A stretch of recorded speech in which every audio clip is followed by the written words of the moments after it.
Okay, so if you're here watching this video, you have probably done the the menopause mineral assessment, and you've looked at your scores and you've read the information that followed on from that. And you're wondering a little about what is going on with your own minerals. And so I can't tell you that, of course, without testing. But what I can do is show you a test result for a client that I'm working with at the moment, and show you what that means for her and her symptoms. And I'll talk about as many of the other symptoms as I can with regards to the test results, to give you an idea of what you can gain from working with this test and the analysis that goes with it. Now, bear in mind, analysis of this test is not straightforward. So you cannot, for example, if you're looking here, you can see that there is a big blue purpley box on the left, which is your nutritional elements. And that's all the key minerals that this test looks at. And then on the right-hand side, you've got toxic elements, which are the heavy metals, the things that our body doesn't need, but that compete for space in the body and can push out our minerals. So they are really important. But as you can see, there's levels, and you cannot just interpret this test by looking at it and going, right, this person's got high calcium, they've got high magnesium, they've got low end sodium, low potassium, low copper, and so on and so forth. That is a really bad idea to interpret the test like this, because there is so many nuances to this. This test has to be analysed alongside a detailed health questionnaire, health history, current health symptoms, lifestyle information, food journal, and looking at the ratios as well. So I'm going to show you those afterwards. Let's get started. So this person is really got a high level of calcium. Now, that's not the highest I've seen. I've had somebody with up in the late 700s, which is very high, but this is high end. And I see this a lot. I see this a lot with clients who are struggling with slow metabolic speed. So their metabolism has slowed down. They can't lose weight. Many of them are tired. Many of them are struggling with symptoms of blood glucose, lack of blood glucose control, even if they eat a low carb diet. And so calcium being high like that is problematic. Magnesium for this lady is also high. Now, she wasn't actually supplementing magnesium. I don't believe, let me just check. No, she wasn't supplementing magnesium, but the magnesium that she had in her diet was actually being lost. So when we see magnesium high like this, it doesn't mean that the magnesium is high necessarily. It can be, but it's rare. It's usually that it's being lost. I see this a lot with people who are supplementing magnesium. They can have very high levels of magnesium. Actually, when I did my first test ages ago, my magnesium was super high. And I wasn't absorbing it properly. And there's reasons for that. And there's certain things that we need to do to counteract that, so you start to get the benefit of the magnesium. Otherwise, you are literally wasting your money on magnesium supplements. And then we've got sodium and potassium. So these two, plus the calcium and magnesium, are your big macronutrients. They're the ones that you have in most abundance in the body. And sodium and potassium are really important for lots of reasons, but especially at a cellular level, because they are responsible for what comes into and out of your cells. There's something called a sodium potassium pump. And so if your sodium and potassium, their ratio is out, which I'll show you, but also if they are at low levels, then we're going to have problems. And I usually see these either very high or low for somebody who has been excessively stressed, which this client was. She is a nurse and she had a very stressful role. And in the 3 months leading up to that, I can see that from her test, which I will show you. Her copper is also very low. Copper is a really important mineral, very important, but most people that I work with have excessive copper, and that can cause problems with hormonal issues. So estrogen dominant type symptoms, for example, but also mental health, anxiety, headaches, skin. It can affect sleep. It can affect your hair. It can cause hair loss. Now, you might look at this and again, you might think, oh, she's got really low copper. No, she hasn't got low copper. I know this because, first of all, her calcium is really high, but also there are other markers on the test which tell me that there is very likely hidden copper in her body, and hidden copper is problematic. It's just as problematic as high copper, but we have to actually get the body to start releasing it so that we can get it cleared out of the system and out of the body. But you can see across the board, pretty much, apart from her calcium and magnesium, everything is low.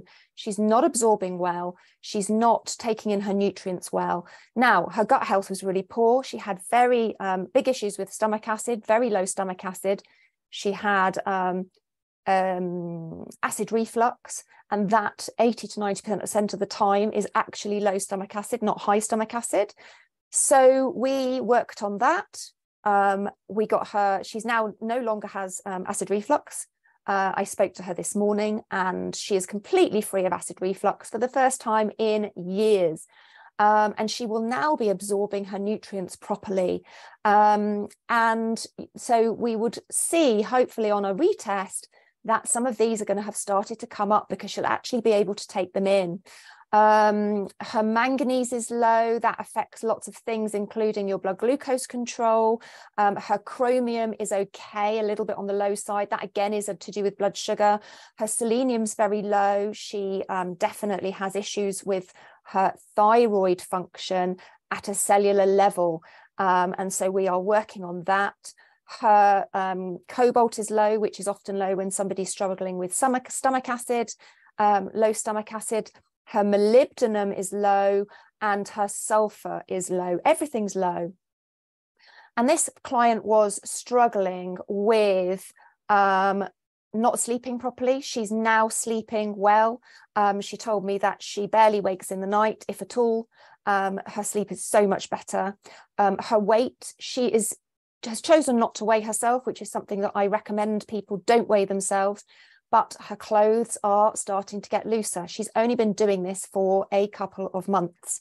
So she knows that she's losing weight, but she doesn't know how much. She weighed herself at the start and she will weigh herself at the end. And her energy is better. She feels like she's got more energy to do things. Her anxiety is much improved, still a little bit high, but she doesn't know how much of that is personality, and we shall see. I suspect that her anxiety will improve a lot. She's just not so tired. Her moods were very fluctuating, and now she feels much more steady. This client actually is hypothyroid. She's been diagnosed, she's on medication, but we're working to try and improve that. And I've worked with lots of clients who have been on thyroid medication, and they've actually been able to, with their GP's approval, reduce their thyroid hormone, which is ultimately what we all like if we're on thyroid hormone. We don't want to be on it if we don't need to be. So that is her minerals. And then let me just show you her ratios. So you see this blue box here, this is ratios. The first one is calcium phosphorus. That is your metabolic ratio. That is in part tells us the speed of metabolism, and hers is slow. We knew that. I knew that anyway from symptoms, but this confirms it. So we are working to get that calcium down and that phosphorus up. Her sodium and potassium ratio is very high. Now, she had low sodium and potassium, but her ratio is high. That tells me that she was in an acute stage of stress for a long period leading up, or certainly the 3 months leading up to doing this test, because this test gives us information for 3 months prior to the test. So she was acutely stressed, and I asked her and she said, absolutely. She's been very, very stressed. So we are working on bringing that ratio down, which means bringing sodium down and potassium up. And we do that through lots of different ways, not just through diet, and supplementation, but we do it through lifestyle as well. And then her calcium potassium ratio, the CAK, is super high. That's her thyroid ratio. Now she's on medication, so you might think, well, her thyroid's okay because her doctor tells her that her TSH is fine. No, the thyroid is a lot more complex than just your TSH. And the medical approach to the thyroid is really lacking. Her CAK is high. That tells me she's got issues with her thyroid at a cellular level, i.e. she can't get her thyroid hormone into the cells. So we are doing things to work on that. Her zinc copper was a little bit high. That's because she's got a lot of hidden copper. So we've got to start getting that to release and to detox out the body. And her sodium magnesium ratio, that's her blood glucose ratio, was very, her adrenal ratio was very low. And that's telling me somebody who, while she was acutely stressed, her adrenals are not doing well. They are, you know, what we would call dysregulated. They're not pumping out the amount of cortisol and stress hormones that she needed. And they probably haven't got the ability to at the moment. So that's something we're working on. And then finally, the calcium magnesium is the blood sugar ratio. And that one shows us she's high, which means that she is tending towards low blood glucose, which I see a hell of a lot, where people go more towards hypoglycemic than hyperglycemic. And that will affect, that was affecting her sleep. It was affecting her moods. It will impact on her weight, especially belly fat around the middle, lots and lots of things. And so we're working on everything. We're working on her diet. We're working on her gut health. We're working on the 4 essential pillars of menopause health, which is the gut health, the blood glucose control, the mineral balance, and the adrenal and thyroid function. And when all of that is working properly and the body can produce energy properly, it can absorb nutrients properly, hormones start to come back into balance.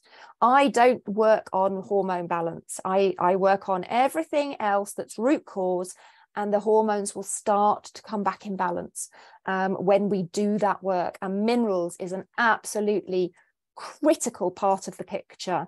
And you cannot find this out just by doing a blood test. Blood only gives you information for a snapshot in time. This test gives us information about your minerals over a much longer period of time, but it gives us so much more. I've only scratched the surface of what this test can do. So yeah, that is a introduction to what this test can show. And having done the assessment, hopefully you can see where yours might be out of balance. Now, if you're interested in finding out more and you want to find out what that looks like, you are very welcome to book a call with me, and I will put the link to book a call with this video so that you can do that if you so wish. And if you've got any questions, do feel free to ping me them and I will do my best to answer them. All right, take care. Thanks very much. Bye for now.